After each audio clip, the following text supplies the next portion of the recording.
안녕하세요. 꿈꾸는 오디오북입니다.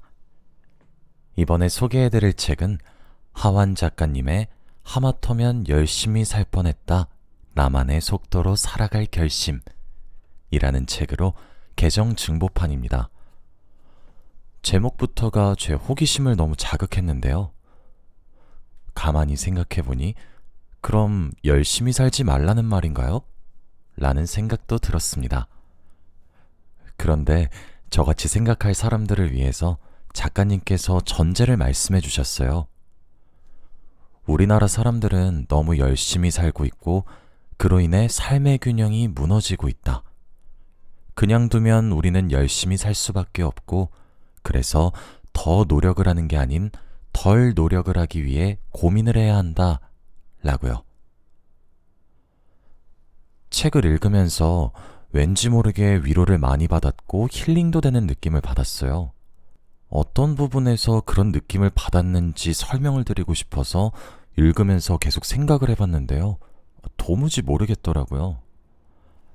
그런데 제가 읽은 책이 개정 증보판이라 마지막에 Q&A 파트가 추가되었는데요. 거기에서 그 답을 찾을 수 있었습니다. 질문 중에 기억에 남는 리뷰가 있냐? 라는 말에 작가가 내 생각을 적어놓은 것 같아 라는 리뷰가 많았다고 하더라고요. 그걸 보면서 나도 그렇게 느낀 것 같아.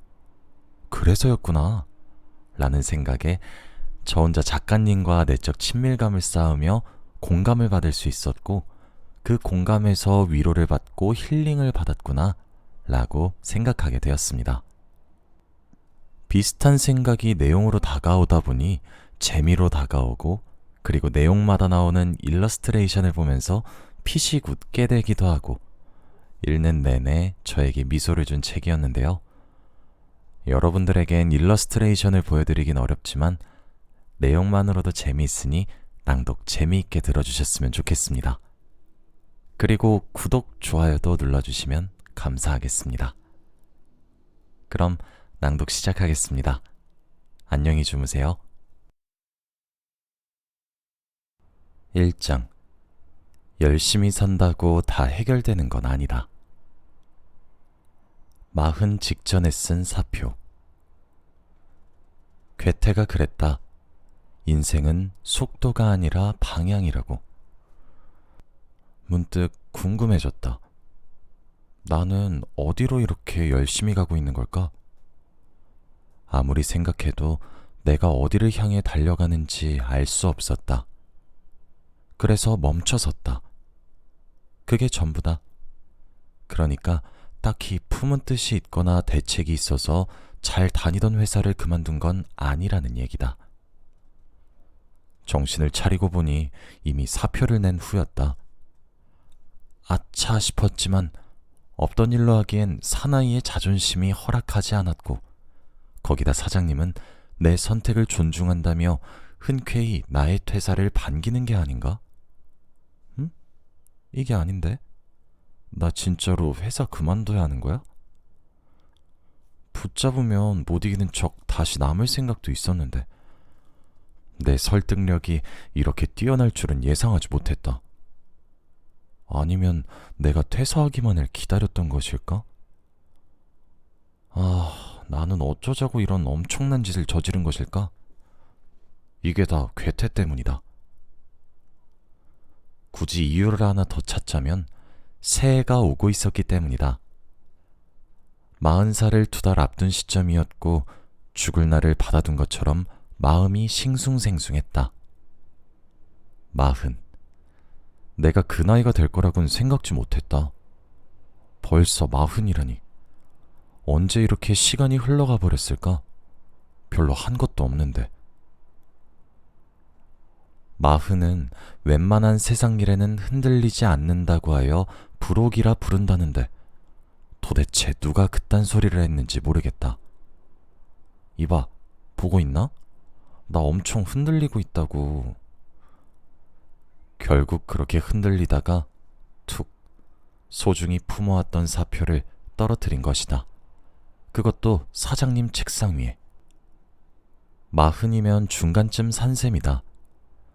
요즘은 100세 시대라지만 비루한 내 몸뚱이를 생각하면 아무래도 100살까지는 못 살 것 같고 이쯤이 중간이지 싶다. 반환점. 그래서일까? 지나온 날들과 앞으로 남은 날들에 대한 생각이 많아졌다. 이렇게 사는 게 맞나? 만약 잘못된 방향으로 가고 있다면 지금 바로 잡아야 할 것만 같았다. 그래야 남은 절반을 제대로 살 수 있을 테니까. 진지하게 궁서체로 물어봐야 할 때가 온 것이다. 나는 제대로 가고 있는 걸까? 그걸 알기 위해선 잠시 멈춰서야 했다. 아니, 솔직히 그건 핑계고 이렇게 살아서 뭐하나 싶은 마음이 컸던 것 같다. 아니면 그냥 지쳤는지도 모르겠다. 노력해라. 네네, 항상 노력하고 있습니다. 최선을 다해라. 이미 최선인데 여기서 더요? 인내해라. 평생을 참기만 하며 살았다고요. 살면서 가장 많이 들었던 이야기다. 시키는 대로 살았다. 인내하며 최선을 다해 열심히 사는 것이 진리라 생각했고 조금의 의심도 하지 않았다.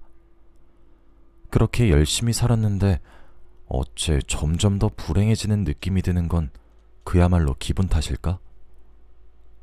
후회가 밀려온다. 아니, 후회라기보단 억울함이다. 10분만 더 올라가면 정상이라고 해서 참고 올랐는데 10분이 지나도 정상은 나오지 않았다. 조금만 더 가면 돼. 진짜 지금부터 딱 10분. 그 말에 속고 또 속고 그렇게 40년 동안 산을 오르고 있는 기분이다. 그야말로 환장할 기분이다. 이왕 여기까지 온 김에 조금만 더 올라가 볼 수도 있다. 계속 열심히 살다 보면 뭔가 보일 수도 있다. 그러나 이제 지쳤다. 체력도 정신력도 바닥이다. 에라, 더는 못 해먹겠다.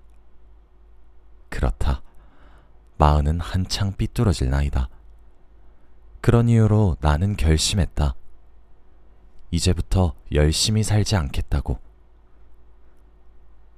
걱정하는 한숨소리가 여기저기서 들리는 듯하다. 저 사람 이제 큰일 났구나 싶은 마음이겠지? 그런 생각을 하는 것도 무리는 아니다. 나도 내가 걱정돼 죽겠다. 모두가 열심히 사는 세상에서 열심히 살지 않겠다니 황당한 소리라는 걸 안다. 열심히 사는 사람들을 모욕하고 싶은 마음은 더더욱 아니다. 단지 내게 기회를 주고 싶을 뿐이다. 다르게 살아볼 기회를. 스스로에게 주는 40살 기념 선물이랄까? 솔직히 이 선택이 어떤 결과를 가져올지 나조차 알 수 없다. 노력하지 않는 삶은 나도 처음이다. 그러니까 이건 내 인생을 건 실험이다. 이 실험, 과연 성공할 수 있을까? 경주에 참가하지 않겠습니다. 나는 6년차 일러스트레이터였다. 6년 동안 그림을 그렸지만 많이 알려지진 않았다. 이름도 알려지지 않고 눈에 띄는 작품도 없는 무명 배우와 비슷하다고 생각하면 되겠다. 무명의 가장 큰 걱정거리는 아무래도 수입일 것이다. 무명 배우들이 생계를 위해 다른 부업을 하듯 나 역시 부업으로 회사를 다녔다. 솔직히 부업이라고 하기엔 회사에서 받는 월급의 수입이 대부분이었기 때문에 일러스트레이터가 아니라 부업으로 가끔 그림을 그리는 회사원이라고 해야 할지도 모르겠다. 분명한 건 둘 중 어느 하나만으론 생활이 힘들었다는 거다. 그래서 열심히 회사를 다니고 열심히 그림을 그렸다. 긴 백수 시절에서 막 탈출한 시점이었던 터라 일을 해서 돈을 벌 수 있다는 사실만으로도 감사했다. 하나도 아니고 2가지 일을 할 수 있다니. 야호, 신난다. 그렇게 열심히 몇 년이 흘렀다. 나는 여전히 투잡을 하고 있었고 조금씩 지치기 시작했다. 나는 왜 남들처럼 한 가지 일만으론 먹고 살 수 없는 거지? 그림 그리는 일이 싫어졌다. 돈도 안 되는 일. 그림은 내게 그런 일이 되어버렸다. 누가 돈을 주지 않으면 그림을 그리지 않았고 가끔 그림 의뢰가 들어오지만 그마저도 귀찮게 느껴졌다. 회사 일도 마찬가지였다. 회사가 내 시간을 빼앗아 간다고 생각했다. 빼앗기는 시간에 비해 월급이 부족한 것 같았다. 따지고 보면 내가 그림을 싫어하게 된 것도 다 회사 때문이었다. 이건 아닌데? 뭔가 잘못되고 있는 기분이 들었다. 초심은 온데간데 없이 사라지고 나는 불평불만이 가득한 사람이 되어 있었다. 몸에 독이 잔뜩 쌓인 걸까? 분명 형편이 더 나아졌음에도 불구하고 나는 좀처럼 만족하지 못했다. 그랬다. 나는 패배감을 느끼고 있었다. 열심히 달리는데 좋은 성적을 거두지 못하는 경쟁에서 진 패배자라고 느끼고 있었다. 지는 기분은 더럽다. 지는 게 싫어서 열심히 살지 않기로 했다.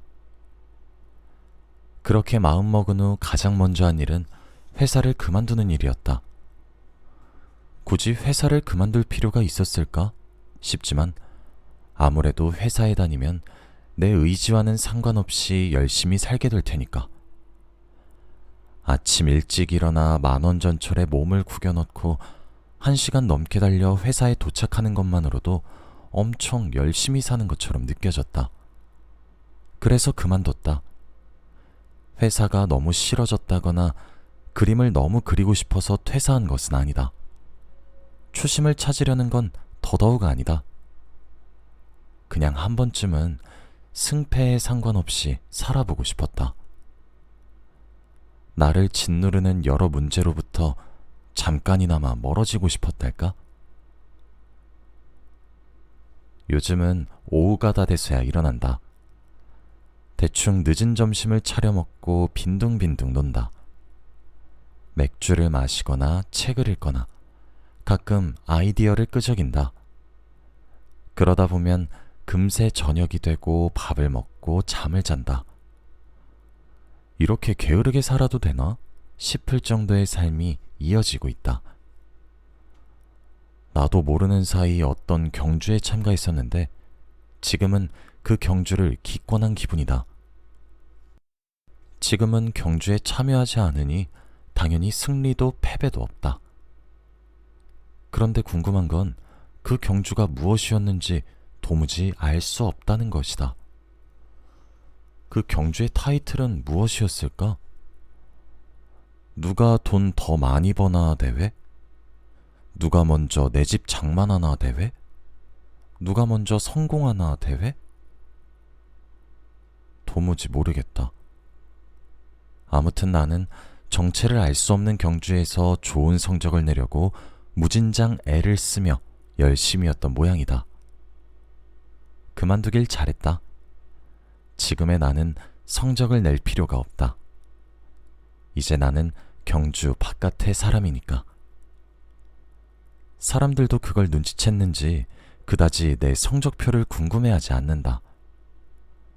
나는 더 이상 그들의 경쟁자가 아닌 것이다. 응? 이거 좋은 거 맞지?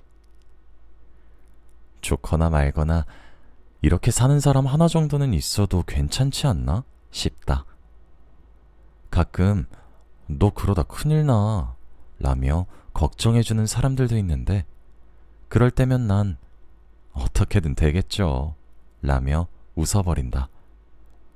그리고 이건 진심이다.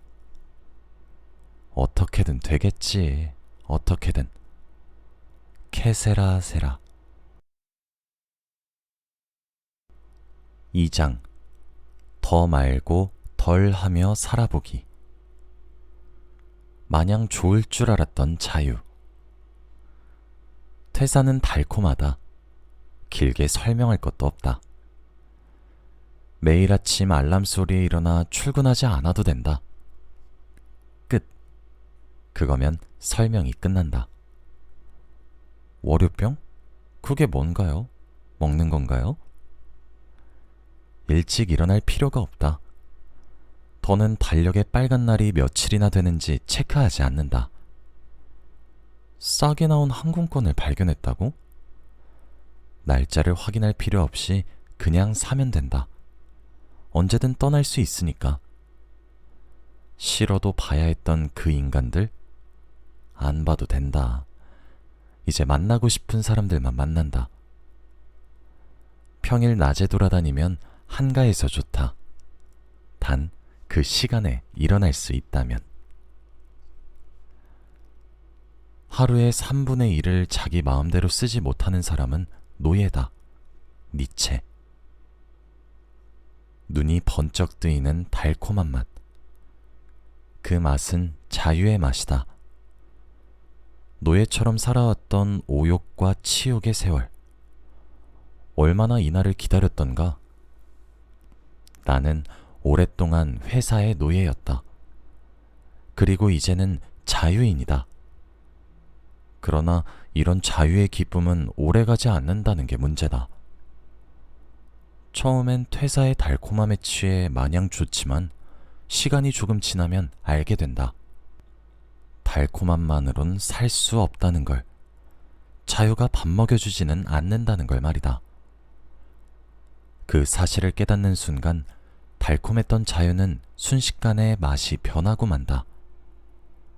불쾌한 불안의 맛. 그 맛이 느껴지면 뇌에선 괜히 퇴사했다는 후회가 마구 분비된다. 달콤함은 끝났다. 아, 고작 이 짧은 달콤함을 즐기려 퇴사했던가? 이제 나는 회사의 노예가 아닌 불안의 노예다. 영화 쇼생크 탈출엔 브룩스라는 인물이 나온다. 젊은 시절 감옥에 들어와 50년 이상 장기 복역하고 이제는 호호 할아버지가 된 인물이다. 별다른 문제를 일으키지 않고 50년을 모범수로 살아온 브룩스. 그런 그가 동료의 목에 칼을 들이대고 난동을 부리는 사건이 일어나는데 그 이유는 자신의 가석방 소식을 듣게 됐기 때문이다. 브룩스는 자신을 감옥에서 내쫓지 말라고 울부짖는다. 감옥에서 나가 자유의 몸이 된다는데 그는 전혀 기뻐하지 않는다. 오히려 두려워한다. 어쩌면 그의 두려움은 당연하다. 무려 50년이다. 감옥 안에선 어떻게 살아야 하는지 훤히 알지만 바깥 세상에선 어떻게 살아야 하는지 알지 못하는 그였다. 그건 평생을 동물원에서 나고 자란 호랑이에게 자유롭게 풀어줄 테니 산으로 가 사냥을 하며 살라는 것과 같다. 그것도 다 늙어서 사냥할 힘도 없는 호랑이에게 말이다. 산으로 간 호랑이는 오래 버티지 못하고 죽을 것이 뻔하다. 브룩스에게 출소는 바깥에 나가 죽으라는 소리나 다름없었다. 친구도 여기 감옥에 있고 바깥엔 아무도 없다. 감옥이 곧 집이고 감옥에서 지금처럼 살다가 죽는 것이 그의 소원이었다. 바깥은 자유가 아닌 공포 그 자체였다. 이 철책은 웃기지. 처음엔 싫지만 차츰 익숙해지지. 그리고 세월이 지나면 벗어날 수 없어. 그게 길들여지는 거야. 출소한 브룩스는 아는 사람 하나 없고 너무도 변해버린 바깥 세상에 적응하지 못하고 결국 자살을 택하고 만다. 길들여진다는 건 이렇게나 무섭다. 나는 브룩스가 된 기분이다. 이제 어떻게 살지? 한 달을 잘 버티면 돈을 받던 회사 생활에 너무 익숙해져 바깥 세상에선 어떻게 돈을 벌고 살아야 하는지 모르겠다. 여기선 버틴다고 돈을 주지 않는다. 인정하기 싫지만 나는 노예 생활에 길들여졌다. 아, 망했다. 이토록 불안한 자유라니. 나 자유인으로 계속 살아갈 수 있을까? 삶의 균형을 위한 불균형. 균형. 한쪽으로 기울거나 치우치지 아니하고 고른 상태. 나는 이 단어를 좋아한다. 아니, 동경한다. 늘 균형 잡힌 삶을 동경했다. 하지만 균형 잡힌 삶을 살기란 얼마나 어려운지. 회사원의 삶도 그러겠지만 프리랜서의 삶도 균형을 잃을 때가 많다. 예전에 어디선가 이런 이야기를 들은 적이 있다. 동경하는 사람이 있다면 자신은 그와 정반대의 성향을 가진 사람일 거라고. 자신이 그런 사람이 아니라서 동경하는 것이라고. 같은 맥락에서 균형 잡힌 삶을 동경한다는 건 내가 균형 잡힌 사람이 아니라는 걸 의미한다. 나는 한쪽으로 치우친 적당함이 없는 극단적인 사람이다. 적당히 열심히 살면서 적당히 게으르게 살 수도 있는 것을 이렇게 극단적으로 열심히 살지 않겠다고 마음먹은 것만 봐도 알 수 있지 않은가? 하여간 중간이 없다, 중간이. 오랜 세월 꿋꿋이 한 가지 일에 매진하여 장인에 이른 사람들이 멋있어 보이고 그들을 닮고 싶다고 생각했다. 그래서 장인처럼 한 가지 일에 매진하지 못하는 나 자신을 책망하며 괴롭히기 일쑤였다. 알고 보니 나는 장인과는 정반대로 실증을 잘 내는 사람이었다. 노력해도 잘 안 되는 이유가 있었다. 내가 금방 실증을 느끼는 사람이라는 걸 이해한 후로는 장인처럼 되려는 헛된 노력을 멈추었다. 그건 본성을 거스르는 거니까. 대신 그런 내 성향을 잘 알기에 어떤 일에 실증을 느낄 때 또 실증이냐? 조금만 더 해보자 라며 마음을 다독일 수 있게 됐다. 장인까진 못 되더라도 적당함을 찾았다고 할까? 사주팔자를 잘 믿지 않지만 언젠가 내 사주에 불이 많다는 이야기를 들었다. 많은 정도가 아니라 불로만 가득하다고 했다. 너무 뜨거워서 항상 갈증을 느끼고 자신을 못살게 괴롭히는 거란다. 그 이야기가 묘하게 위로가 됐다. 아, 나의 마음은 이렇게 치우쳤구나. 내가 그토록 괴로웠던 이유가 이거였을 수도 있겠구나. 신기하게 그 이야기를 들은 이후로 괴로움이 줄었다. 자신의 치우침을 안다는 건 균형을 잡는 첫걸음이다. 이제껏 이를 악물고 열심히 노력하며 살아왔는데 그건 역시 한쪽으로 치우친 삶이었다. 그리고 이제 반대편으로 치우친 노력하지 않는 삶을 시험하고 있다. 왼쪽과 오른쪽 끝 양극단으로 가는 치우친 불균형의 삶이지만 양쪽을 다 경험하고 나면 균형을 맞추게 되지 않을까? 흔들리던 오뚜기가 바로 서듯이.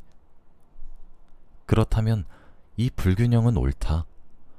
너무도 치우쳤던 이전 삶에 대한 균형을 맞추려면 이 정도 반작용은 있어야 힘의 균형이 맞을 것이다. 나는 균형을 찾아가고 있다. 우리의 삶은 시시각각 변하는 파도와 같다.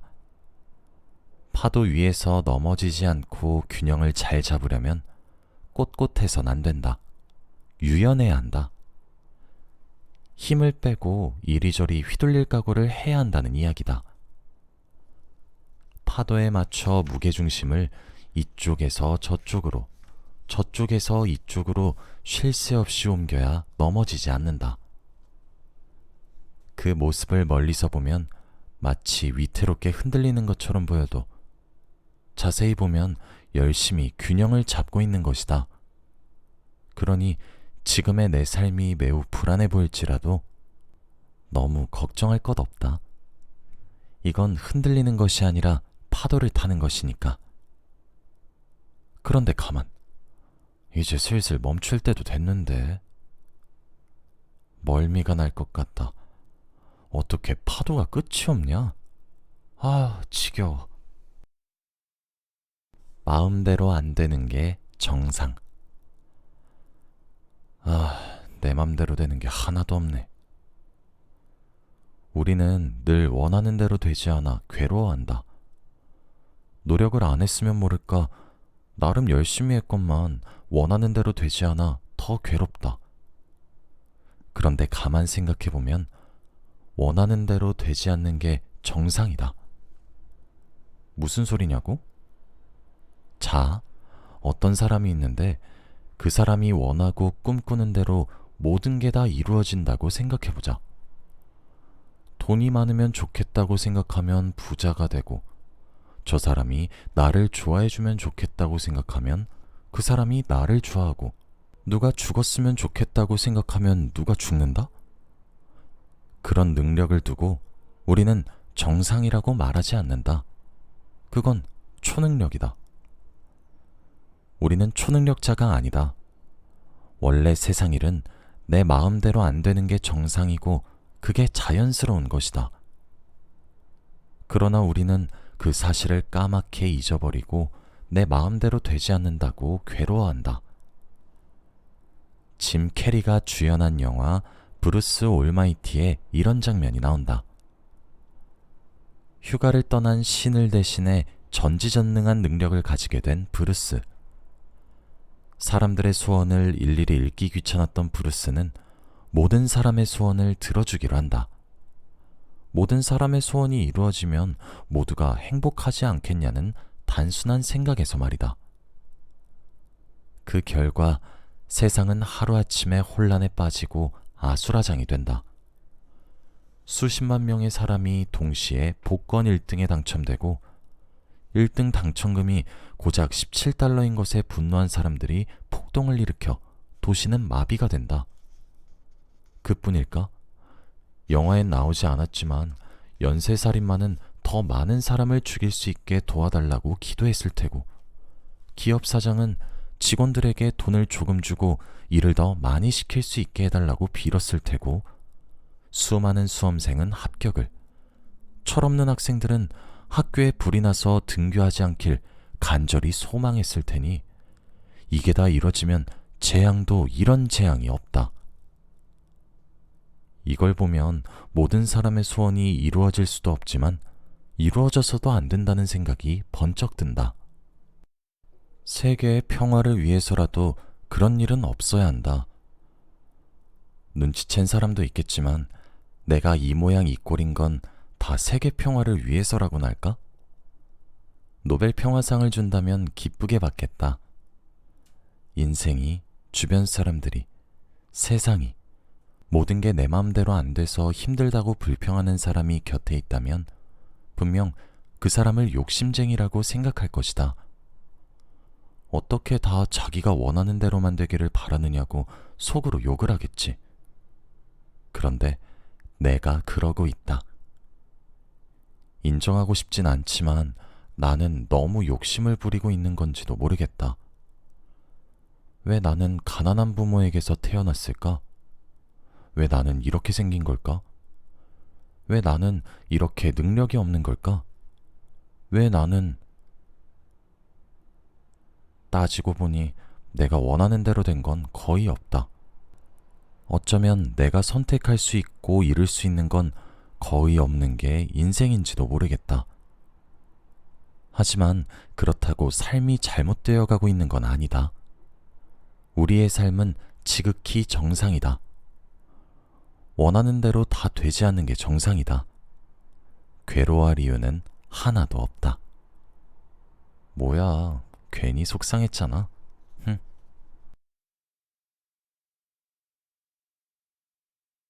3장. 남들과 발맞추지 않을 용기. 마이웨이. 끝이 없다. 나이에 걸맞게 당연히 갖추어야 할 것들이 이렇게나 많을 줄이야. 우리 사회엔 이 나이면 이 정도는 하고 살아야 한다는 인생 매뉴얼이라는 게 존재한다. 실제로 그걸 본 사람은 아무도 없지만 모두가 그걸 알고 있다. 그리고 거기에 맞춰 살려고 노력한다. 그렇게 살지 않으면 불안하니까. 나만 뒤처지는 것 같으니까. 어릴 때는 그 매뉴얼의 압박이 크지 않았다. 무궁무진한 가능성을 지닌 시기고 앞으로가 기대되니 지금 당장은 많은 걸 못 가져도 괜찮다는 분위기였다. 그러나 어느 정도 나이를 먹고 나면 세상의 눈은 매정하게 바뀐다. 그 나이 먹도록 뭐 했니? 라는 식이다. 그러게, 저는 뭘 했을까요? 매뉴얼의 목록을 하나도 클리어하지 못한 나는 나이값을 못하는 게 분명했다. 앞으로 나이를 먹으면서 갖추어야 할 것들이 더 늘어날 텐데 50대가 되고 60대가 되어서도 난 얼마나 나이값을 못하고 있을까? 나는 이 나이에 결혼도 안 하고 월세에 살고 자동차가 없지만 불편하거나 비참하지 않다. 문제는 사람들이 나를 그렇게 본다는 것이다. 정작 나는 괜찮은데 사람들이 나를 불쌍하게, 한심하게 보니 나 좀 비참해지려고 한다. 아니, 확실히 비참하다. 원래는 비참하지 않았는데 남들이 그렇다니 좀 그렇다. 이건 내 삶인데, 내 기분인데 왜 타인의 평가에 따라 괜찮았다가 불행했다가 하는 걸까? 알다가도 모를 일이다. 도대체 왜 결혼을 안 한다는 거예요? 아주 오래전의 일이다. 비혼주의인 내게 누군가 아주 당당하게 그리고 무례하게 물은 적이 있다. 결혼은 당연히 해야 하는 건데 왜 안 하냐고, 이해할 수 없다고 묻는데 나는 아무런 대답도 하지 못했다. 아니, 하고 싶지 않았다. 악의 없이 순수한 호기심으로 물은 것이었겠지만 나에겐 폭력으로 느껴졌기 때문이다. 다수가 옳다고 믿는 가치를 따르지 않는 자에게 행해지는 폭력. 왜 안 따라? 설명해봐. 언제나 설명은 나의 몫이었다. 그들은 설명할 필요가 없었다. 그들은 당연히 해야 할 질문을 한 것이니까. 그들은 나에게만 설득력 있는 대답을 요구했다. 마치 자신들이 들어보고 허락할지 말지 정해주는 사람인형. 그러나 나는 궁금했다.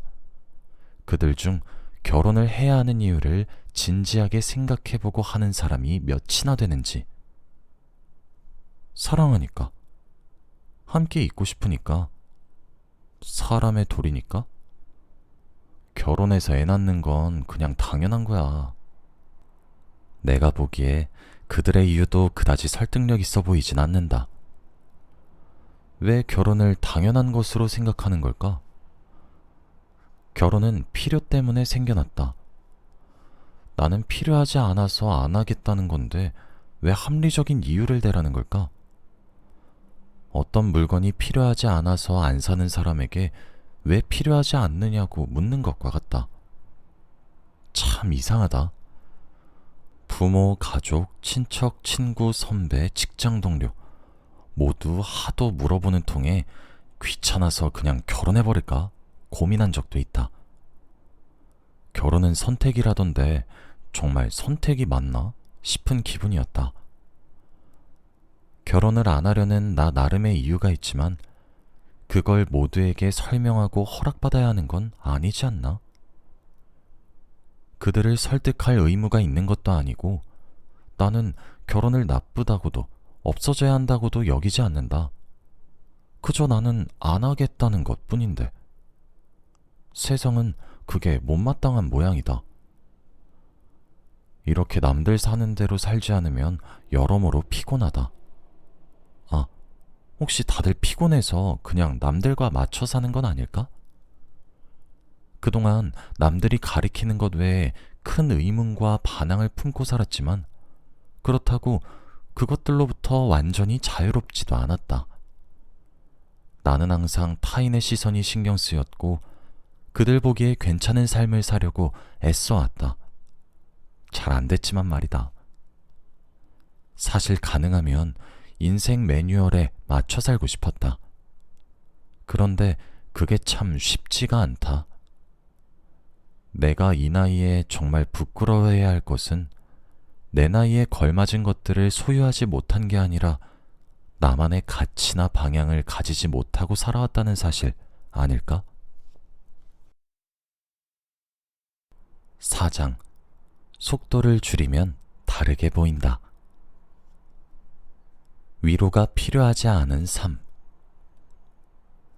요즘 날 바라보는 주위 사람들의 시선이 심상치가 않다. 뭐랄까, 딱히 말로 표현하지는 않지만 안쓰러운 표정으로 날 바라본다든가 같이 밥을 먹거나 카페에 가서도 굳이 자기가 계산하겠다고 떼를 쓴다든가 하는데 이거 아무래도 위로 같다. 나 위로가 필요한 사람이 되어버린 걸까? 열심히 살지 않겠다 라는 선언이 사람들에겐 인생을 포기하겠다 라는 말처럼 들린 모양이다. 언제부터 열심히 살지 않으면 인생을 포기하는 것이 되어버린 걸까? 열심히 사는 것을 당연하게 여기는 세상. 그런 세상은 얼핏 좋아 보이지만 반대로 열심히 사는 걸 강요당해도 찍소리 못하는 세상이라는 이야기가 된다. 받은 만큼만 일한다. 퇴근 시간을 지킨다. 효율적이고 쉬운 방법을 찾아 일을 처리한다. 하지만 이렇게 일을 했다간 온갖 비난을 받을 것이 뻔하다. 이게 최선인가요? 제가 보기엔 열정이 부족한 것 같군요. 당신 이 일을 너무 쉽게 보는군. 당신 말고도 이 일을 원하는 사람은 많아. 이렇게 요령이나 부리고 있고 정말 한심하군요. 모두가 열심인 세상에선 어떤 변명도 통하지 않는다. 열심히 하지 않은 내가 잘못한 거다. 나는 인생을 포기하지 않았다. 오히려 더 잘 살고 싶은 마음에서 열심히 살지 않기로 결심했다. 욕심도 버리지 않았다. 지금보다 더 많은 돈을 벌고 싶고 내 집도 있었으면 좋겠다. 하지만 그것들을 얻기 위해 무조건 열심히만 살고 싶지는 않다. 열심히 하지 않으면서 그 많은 걸 바란다고? 간절함 없이 얻을 수 있는 건 없어. 만약 이런 이유로 그것들을 가질 수 없는 거라면 뭐 어쩔 수 없다고 생각한다. 나는 이런 마음을 포기가 아니라 초연함이라고 부르고 싶다. 원하지만 가지지 못해도 괜찮은, 가지면 좋지만 가지는 것이 삶의 목표는 아닌, 욕심이 없지는 않지만 욕심 때문에 괴롭지 않은 그런 마음이고 싶다. 열심히 살지 않는다는 건 일을 안 하거나 돈을 벌지 않겠다는 이야기가 아니다. 일단은 노는 게 좋아서 노는 것에 집중하고 있지만 난 일하고 돈을 벌 것이다. 굶어 죽지 않으려면 그래야만 한다. 단 열심히의 논리 때문에 내 시간과 열정을 부당하게 착취당하고 싶지 않을 뿐이다. 일 때문에 내 인생의 많은 시간을 빼앗기고 싶지 않다. 적어도 1년에 3, 4개월은 온전히 내 시간으로 갖고 싶다. 그러면서도 생활은 유지했으면 좋겠다. 이런 욕심이 너무 과한가? 자유로운 내 시간은 이미 올해 목표치를 채웠다. 자, 돈만 벌면 된다. 많은 돈을 원하는 것이 아니다. 생활만 가능한 돈이면 충분하다. 그런데 일이라는 게 내가 하고 싶을 때 딱 들어오는 게 아니라 요즘은 일이 없다. 아무래도 돈을 많이 못 벌 것 같은 예감이 든다. 이미 열심히 살지 않으면 생활이 불가능한 세상이 되어버린 것인지도 모른다. 아, 역시 열심히 살지 않는 것은 무리였나? 속단은 이르다. 자유와 돈, 둘 중 하나라도 가득 채웠으니 절반은 성공이다. 아직 1년이 안 되기도 했고 내 통장에는 1년 정도 버틸 수 있는 돈이 들어있다. 최악의 상황이 되면 다시 열심히 살 각오도 되어 있다. 열심히 살지 않으면 생존할 수 없다는데 별 수 있나? 생존은 부끄러운 게 아니다. 그런 상황이 오기 전까진 이 무모한 도전을 계속 해볼 생각이다. 그때까지 위로는 사양한다. 내가 정말 망하거든 그때 위로를. 과정도 인생이니까. 가죽공예를 몇 개월 배운 적이 있다. 처음에는 가죽으로 무언가를 만드는 과정이 신기해서 마냥 재미있었는데 시간이 지나 과정이 익숙해지자 귀찮은 점이 한둘이 아니었다. 아, 본드칠 너무 싫다. 이거 봐, 손에 막 묻잖아. 기림에 바르는 거 너무 귀찮아. 이거 미싱으로 박으면 1분도 안 걸릴 텐데 지금 몇 시간째 손바느질이냐? 이 시간, 이 돈을 들여서 이걸 만드느니 차라리 사는 게 낫겠어. 사는 게 훨씬 경제적이야. 귀찮은 과정들을 뿅 건너뛰고 짠 하고 바로 결과물이 나오면 좋으련만 그런 일은 일어나지 않았다. 그렇게 점점 흥미를 잃어가다 가죽공예를 그만두었다. 얼마 전 친구와 가죽공예 이야기를 하다가 내가 느낀 불만들, 귀찮은 과정을 이야기했더니 이런 대답이 돌아왔다. 무슨 바보 같은 소리야. 그게 진짜 재밌는 건데. 그의 말은 이랬다. 돈을 주고 사면 간편하지만 직접 만드는 이유는 결과물뿐 아니라 과정을 즐기려고 하는 거라고. 귀찮을 수도 있는 과정에 집중하며 잡생각 없이 온전히 몰입하는 시간. 답답할 정도로 느리지만 결국은 끝을 맺는 희열이 진정한 재미라는 말이었다. 결과물을 만들어내는 것만이 목적이 아니라 과정 자체가 목적이라는 이야기를 듣고 나는 무언가로 머리를 맞은 것 같았다. 이렇게 가까운 데서 현자를 만날 줄이야. 그랬다. 나는 과정을 즐기지 못했다. 나도 몰입하는 시간을 참 좋아하는데 내 손으로 무언가를 만드는 걸 참 좋아하는데 왜 그런 걸 하나도 즐기지 못했을까? 솔직히 나는 과정보다는 결과에만 관심이 있었다. 얼마나 빨리, 편하게, 싸게 원하는 결과물을 만드느냐와 같은 경제적 관점으로만 바라봤으니 당연히 과정이 재밌을 리 없었다. 아, 이건 단순히 가죽공예만의 문제가 아니었다. 나는 인생도 그렇게 살지 않았던가? 나는 항상 다른 이들의 결과물을 부러워했다. 이렇게나 멋진 그림을 그리다니. 어떻게 이런 완벽한 소설을 쓸 수가 있지? 저 사람이 가진 명성이 부러워. 나도 저렇게 돼야지. 나도 저 정도는 할 수 있어. 그렇게 동경하는 사람들을 흉내내 여러 시도를 해봤지만 오래가지 못했다. 당연했다. 그들이 몇 년, 길게는 몇십 년 걸려 만들어낸 결과를 바로 얻으려 했으니 잘 될 리가 없었다. 마음은 항상 조급했고 빨리 결과가 나오지 않으니 난 재능이 없나 봐 라는 생각으로 쉽게 포기하기 일쑤였다. 무언가를 하면서 결과를 전혀 기대하지 않는다는 것은 어쩌면 불가능할지도 모른다. 그러나 나는 결과에만 관심이 있었고 과정은 그 결과를 얻기 위해 견뎌야 하는 인내의 시간 정도로 생각했다.